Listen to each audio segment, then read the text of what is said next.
Hello दोस्तों, तो कैसे हैं आप सब लोग। स्वागत करता हूं मैं आपका आपके अपने चैनल मैथ जीरो से में, जिसमें हमने मैथ बिल्कुल जीरो से सिखाने का एक चैलेंज या मान सकते हो कि एक प्रण लिया है। सही है भैया, जिसमें हमने जीरो से ही सब कुछ सिखाया है।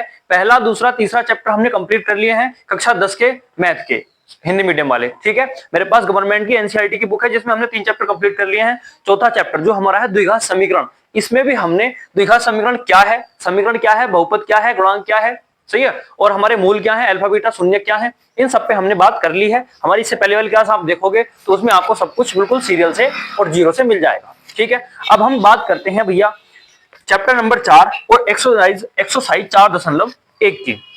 एक्सरसाइज है हमारी 4.1। ठीक है भाई, जिसमें हमने पहला और दूसरा सवाल कर लिए हैं। अब हम देखो पहले का पहला और पहले का दूसरा ये कर लिया हमने। अब हम करेंगे पहले का तीसरा सवाल। आ जाओ जरा इधर।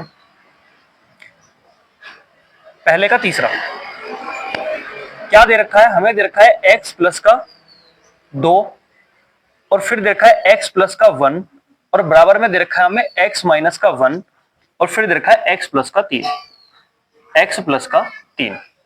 ठीक है भाई, इतना हमें इस सवाल में दे रखा है और इसमें हमसे पूछा क्या है, हमसे ये पूछा है कि बताइए ये जो समीकरण लिखी हुई है ये द्विघात समीकरण है अथवा नहीं है। ठीक है, अगर द्विघात समीकरण होगी तो इसमें जो चर है x, इसकी सबसे बड़ी घात कितनी बन के आ जाएगी हमारे पास 2। अगर आ गई तो द्विघात समीकरण है और नहीं आई तो नहीं है। ठीक है, सोल्व करते हैं। सोल्व कैसे होता है, देखो इसकी गुणा इससे होती है और इसकी गुणा भी इससे होती है। तो मैं इसको थोड़ा सा चेंज करके लिख लूं, इसको तोड़ लूं, मतलब इसको ऐसे लिख लूं x की गुणा किससे होगी, x प्लस 1 से। तो ये लिख लूंगा मैं x प्लस का 1 प्लस 2 की गुणा भी किससे होगी, इस पूरे x प्लस 1 से। तो इसको मैं ऐसे लिख सकता हूं। ठीक है, बराबर में इस वाले ब्रैकेट को तोड़ लो, तो x को रहने दो, किससे गुणा होनी है, अगले वाले ब्रैकेट पूरे से। तो ऐसे लिख लो, फिर -1 है तो -1 और फिर इसकी पूरे से गुणा होनी है तो इसको ऐसे लिख लो। यहां तक बात समझ में आई। गुणा करने में बहुत बच्चों को दिक्कत आती है, इसलिए मैंने इसको क्या करा है, कोई से भी एक ब्रैकेट को तोड़ लो। देखो इसको तोड़ लो, x -1 में इसकी गुणा इस पूरे से होगी, लिख दिया। -1 की इस पूरे से होगी, लिख दिया। ऐसे इधर x की इस पूरे से होगी, लिख दिया। ऐसे इस 2 की इस पूरे से होगी, लिख दिया। ये होता है हमारा ब्रैकेट को तोड़ना। ठीक है भैया, अब देखो इसकी गुणा इससे भी होगी, इससे भी, तो इससे जब होगी तो ये हो जाएगा हमारा x²। जब हम 1 से करेंगे तो x प्लस 2 की x से होगी तो 2x और 2 की 1 से हो जाएगी तो 2 बराबर x की x से हो जाएगी तो x²।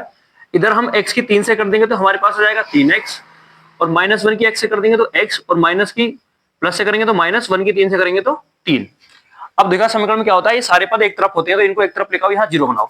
तो जब मैं इसको इधर लेके आऊंगा तो ये हो जाएगा हमारा x², ये प्लस में इधर माइनस में आएगा, फिर हमारे प्लस का x है, ये प्लस का 3 है, माइनस के 3x आएगा, फिर हमारा प्लस का 2x है।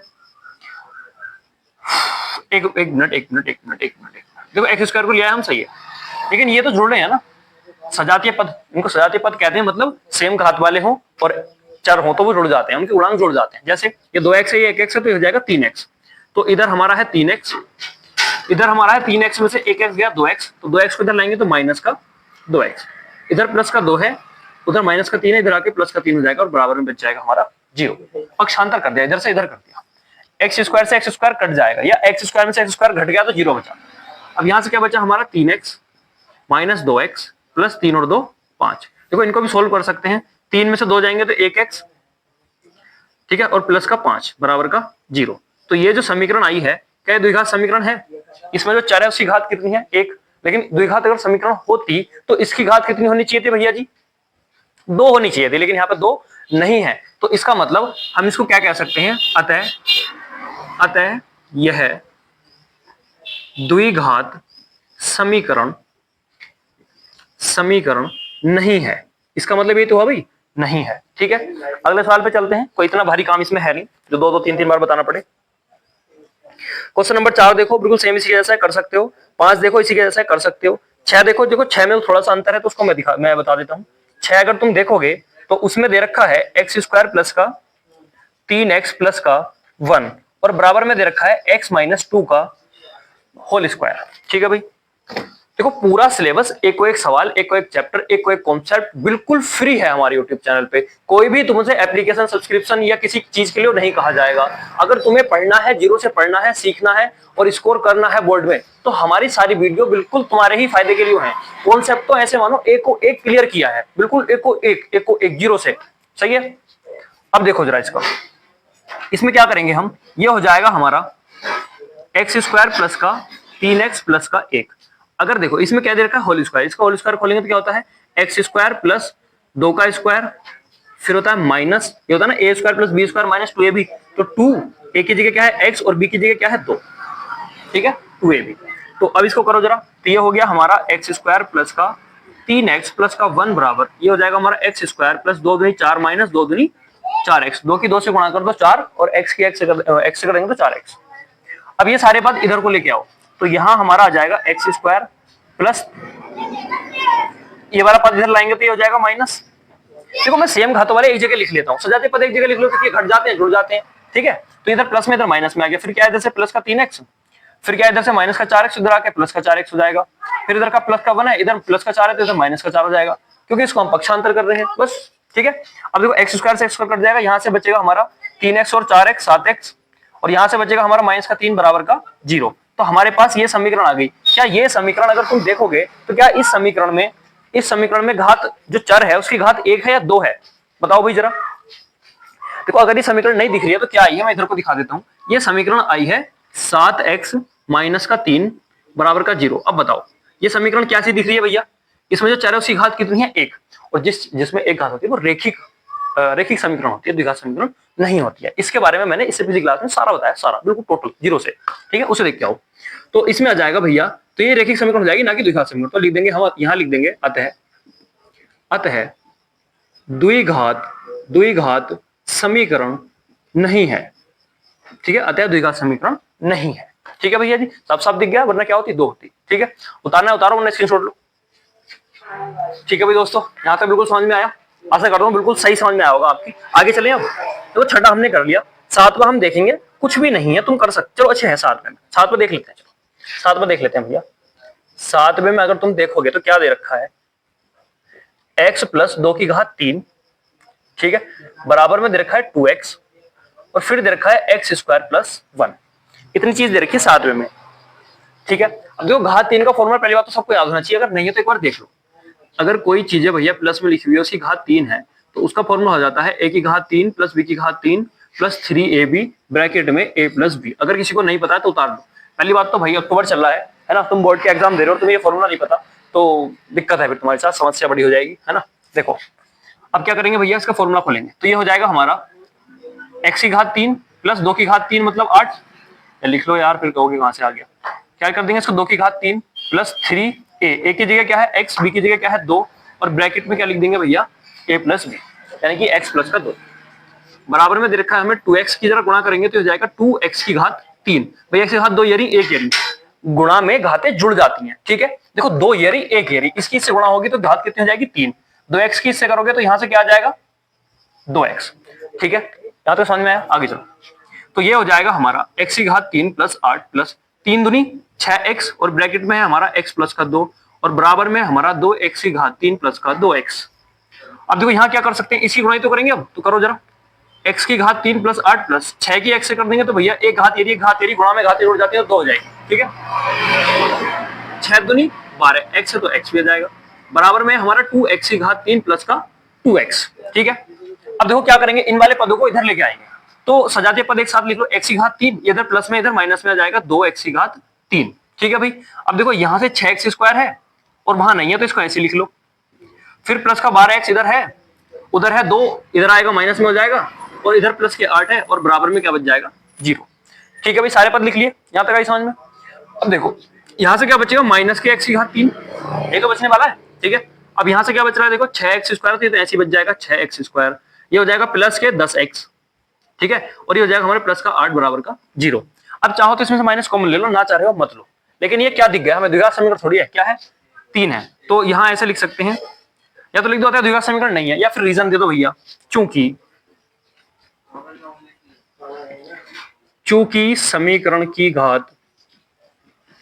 घात होती है सर की सबसे बड़ी घात, चूंकि समीकरण की घात कितनी है भैया 3 है, अतः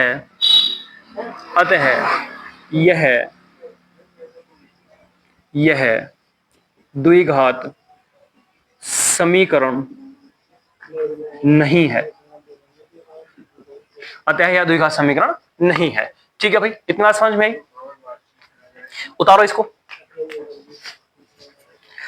ठीक है भाई, आगे चलें। देखो 7वां कर लिया, 8वें में भी घात 3 दे रखी है, तुम कर सकते हो, कर लेना। अब देखो क्वेश्चन नंबर 2। अब हम देखते हैं भैया क्वेश्चन नंबर 2 का पहला क्या कह रहा है हमसे। लैंग्वेज वाला सवाल है ना, सबसे ज्यादा दिक्कत बच्चों को लैंग्वेज वाले में ही आती है, कैसे माने क्या माने। ये देखा, एक आयताकार भूखंड का क्षेत्रफल 528 मीटर स्क्वायर है, क्षेत्र की लंबाई मीटर में, चौड़ाई के दोगुने से 1 अधिक है, हमें भूखंड की लंबाई और चौड़ाई ज्ञात करनी है। ठीक है भाई, हमें क्या करनी है, इसकी भूखंड की लंबाई और चौड़ाई ज्ञात करनी है।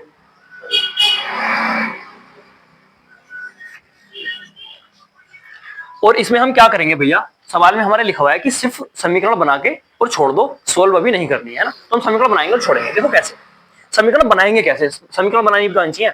एक आयताकार भूखंड है, देखो भैया आयत क्या होता है, आयत कैसा होता है भैया, ऐसा। तो एक आयताकार भूखंड है, ये इसकी लंबाई हो गई और ये इसकी चौड़ाई हो गई। ठीक है भाई, इतनी बात समझ में आई, ये लंबाई होगी, ये चौड़ाई हो गई एक आयत में, सही है। अब इस भूखंड का जो क्षेत्रफल है, इसका जो क्षेत्रफल हमें दे रखा है, या यहां लिखेंगे हम आयताकार भूखंड का क्षेत्रफल बराबर 528 मीटर स्क्वायर। ठीक है, इतना दे रखा है। फिर कह रहा है क्षेत्र की लंबाई चौड़ाई के दोगुने से 1 अधिक है। कौन लंबाई, किससे, चौड़ाई के दोगुने से। तो पहले चौड़ाई पता होना चाहिए, तो माना आयताकार भूखंड की चौड़ाई बराबर x, तब आयताकार भूखंड की लंबाई बराबर, लंबाई कितनी है, साफ साफ दिखा हुआ है, लंबाई चौड़ाई के 2 गुने से 1 अधिक है, चौड़ाई के 2 गुने से 1 अधिक है। आई क्या बात समझ में, चौड़ाई के 2 गुने से 1 अधिक है, चौड़ाई के 2 गुने से 1 अधिक है, 2 गुना मतलब 2 गुना, 1 अधिक मतलब 1 जोड़ दो। ठीक है भैया, इतनी बात समझ में आई। तो ये आगे आयताकार भूखंड की चौड़ाई और ये आगे हमारे पास लंबाई। ठीक है, हमें क्षेत्रफल दे रखा है और हमसे लंबाई चौड़ाई पूछ रहा है, तो इसके सिर्फ समीकरण बना के और छोड़ दो। समीकरण कैसे बनेगी, देखो आयताकार, अगर आयत के क्षेत्रफल की बात करूं तो कितना होता है, हम लिखेंगे यहां आयताकार भूखंड का क्षेत्रफल बराबर लंबाई गुणा चौड़ाई। कितना दे रखा है, 528। लंबाई कितनी है, 2x + 1 और चौड़ाई कितनी है, x। इसको या ऐसे करके लिख दो, x 2x + 1 बराबर 528। गुणा में आगे पीछे लिख सकते हैं, और इसको इधर लिख लो, इधर लिख लो, बराबर में है दोनों, कोई दिक्कत नहीं है। ठीक है, x के अंदर गुणा करो तो x की इससे कर दोगे तो हो जाएगा 2x²। जब x की 1 से करोगे तो हो जाएगा x, ये उधर प्लस में इधर आएगा तो माइनस में आ जाएगा, ये हो जाएगा 528 बराबर में 0। ये जो हमारी समीकरण बनी है, ये कैसी समीकरण है, द्विघात। द्विघात समीकरण क्यों है, क्योंकि इसकी सबसे बड़ी घात कितनी है भैया जी, 2। ठीक है, तो ये हमारी द्विघात समीकरण आ गई। हमसे इसमें इतना ही पूछ रहा था कि द्विघात समीकरण बनाइए और छोड़ दीजिए। ठीक है भैया, उतारें जरा। ठीक है भाई, यहां तक सभी को समझ में आया। अब आगे चलते हैं, इसी का क्वेश्चन नंबर 2 देखते हैं। अगर मैं क्वेश्चन नंबर 2 की बात करूंगा तो उसमें क्या दे रखा है, 2 क्रमागत धनात्मक पूर्णांकों का गुणनफल 306 है, हमें पूर्णांकों को ज्ञात करना है। 2 क्रमागत धनात्मक पूर्णांक, क्रमागत मतलब एक के बाद एक, जैसे 2 के बाद 3, 3 के बाद 4, 4 के बाद 5, 100 के बाद 101, 200 के बाद 201, 201 के बाद 202, 202 के बाद 203, 210 के बाद 211। क्या है ये, क्रमागत। ठीक है, और धनात्मक मतलब धन मतलब प्लस, और धनात्मक भी किसको कहते हैं हम, प्लस को। एक होता है धनात्मक, एक होता है ऋणात्मक, ऋणात्मक मतलब माइनस। ठीक है, तो 2 क्रमागत धनात्मक पूर्णांक, तो हम मानेंगे माना, इसमें हम मानेंगे माना पहला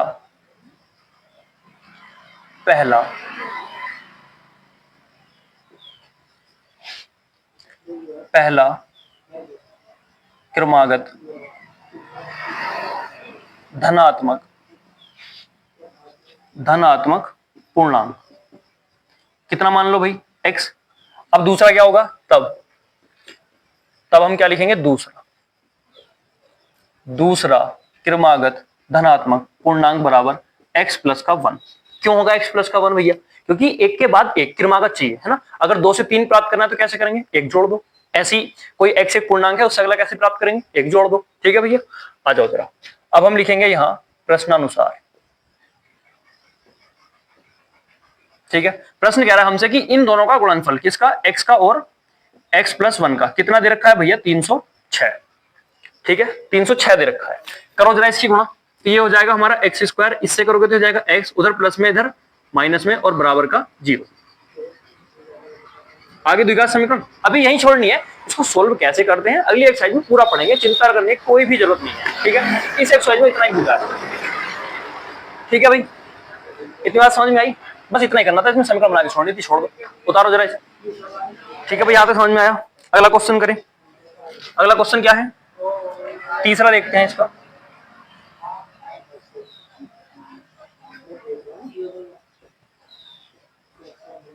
तीसरा क्या है, रोहन की माँ, रोहन की जो माँ है उससे 26 वर्ष बड़ी है, उनकी आयु का गुणनफल अब से 3 वर्ष पश्चात 360 हो जाएगी। हमें रोहन की वर्तमान आयु ज्ञात करनी है। तो जिसकी वर्तमान आयु ज्ञात करनी है उसकी पहले मान लो, माना रोहन की वर्तमान आयु कितनी मान ले भैया, x वर्ष मान ले। ठीक है, तब उसकी, या लिखेंगे हम तब रोहन की मां की वर्तमान आयु कितनी हो जाएगी, x प्लस का 26 वर्ष। वो कह रहा है कि रोहन की मां की आयु रोहन से 26 वर्ष ज्यादा है, ये तो कह रहा है वो दूसरे सवाल में। तीसरे में रोहन की मां उससे 26 वर्ष बड़ी है, 26 वर्ष बड़ी है। अगर रोहन x वर्ष का है तो उसकी मां उससे 26 वर्ष बड़ी है, यानी x प्लस का 26। ठीक है भाई, इतनी बात समझ में आई। फिर कह रहा है वो उनकी आयु का गुणनफल अब से 3 वर्ष पश्चात, तो ये तो वर्तमान है ना, अब से 3 वर्ष पश्चात क्या कह रहा है वो, यहां लिखो प्रश्नानुसार, प्रश्नानुसार, और यहां लिखो 3 वर्ष पश्चात, ये लिखा भाई। 3 वर्ष पश्चात क्या होगा, जो रोहन की आयु है,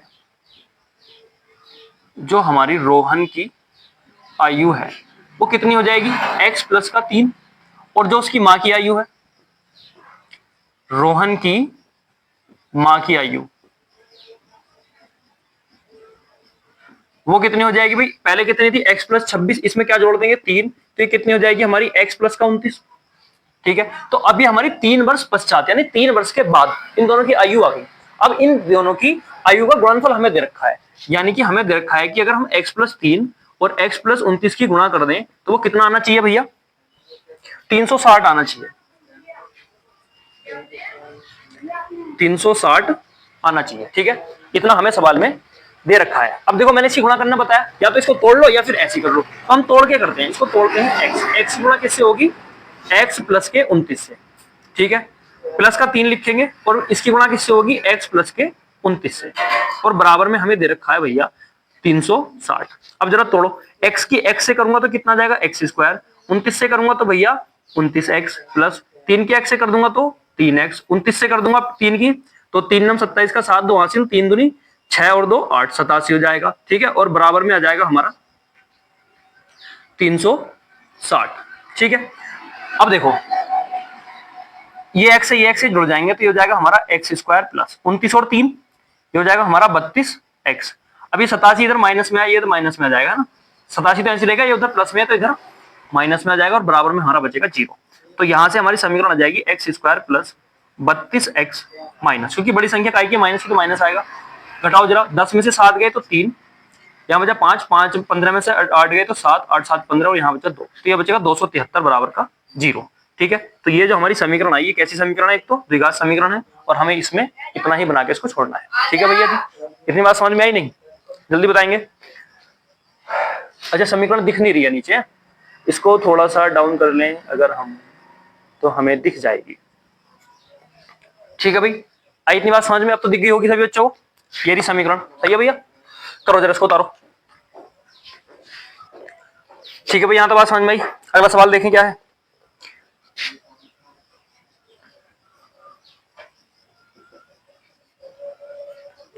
अगला सवाल अगर हम देखेंगे भैया,